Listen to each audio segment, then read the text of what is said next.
Hi guys, welcome back. So today we're going to be taking a look at Luminara Unduli's lightsaber.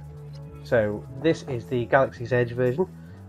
As ever, I'm a big fan of the box. I like that it's a white box for once, slightly different, so just to give you a little bit of a look at these.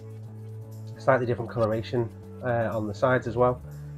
Really nice, really nice. So, great for display. Obviously this is the saber. There.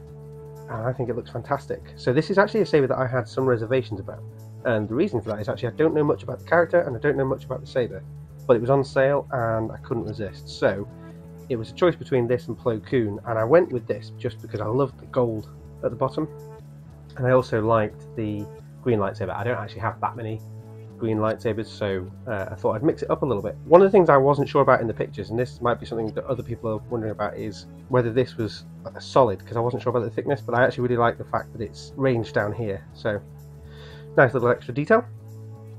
So absolutely beautiful. It's a twist ignition like the Darth Maul, which is a bit of a shame.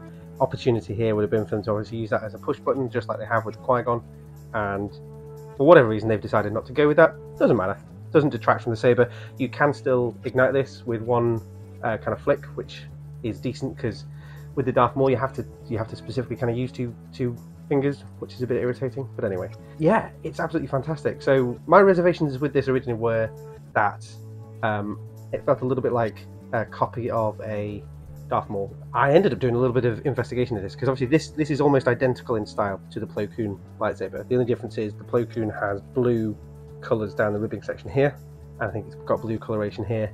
The difference in the tone of the ignition is this has a slightly more treble-centric hum to it, whereas the Plo Koon has a real bassy sound to it. So I'm very much still debating getting the Plo Koon, because this actually has quickly become one of my favourite saber designs. So the thing that I didn't realise about this is that this was created as a bit of a basic design for less camera-focused Jedi to use in the Clone Wars, and it was just something that was then rinse and repeat.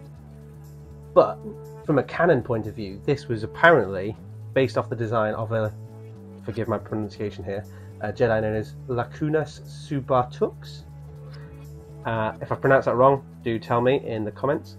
So I didn't know anything about that Jedi, but apparently they were a legendary member of the Jedi Order and had a lasting impact, and that's why there's multiple lightsabers that share this design. Whether that explains why the Darth Maul also shares this sort of fin-ended design, I don't know. That's the in-canon explanation for why Plo Koon and Luminara have this as their design. This lightsaber was a bit of a punt. I wasn't sure if I was going to get it. I wasn't that interested in it, and then I bought it, and I have to say I love it. Absolutely love it. It feels great. It's quite light, actually. It's a bit heavier than the Kenobi Padawan, but not by much. It's very light up this end, a bit more weight down this end where the power is. So obviously I'll run you through. You've got the ignition twist here.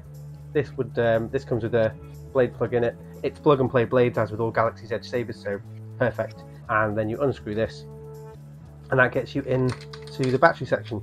Unfortunately, it's the old power style, so if you're wondering, because I know this is currently on sale, I think at the Disney parks, if you're on the fence about getting this saber, I would recommend it. I bought this as a punt, and I absolutely love it.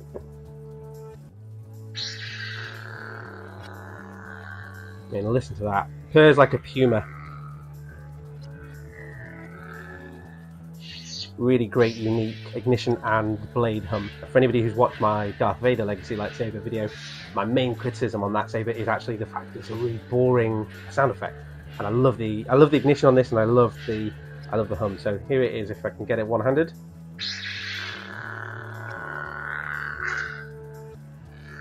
And then it's got clash effects.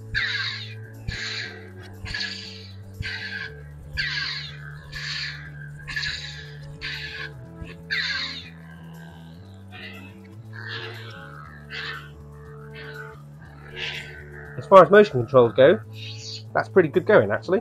There are significantly worse motion sensors in the Legacy lineup, but I suppose you're not really buying the Legacy sabers for the electronics.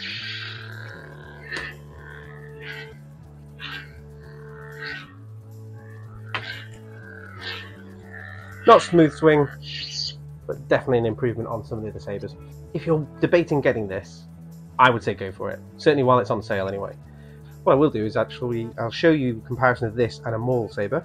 That's the Darth Maul compared with the Luminara. So there are some differences in the kind of fish end design and things like that. But the key one is obviously in the Maul, this is the ignition point, whereas on Luminara it's the other way around. There you go.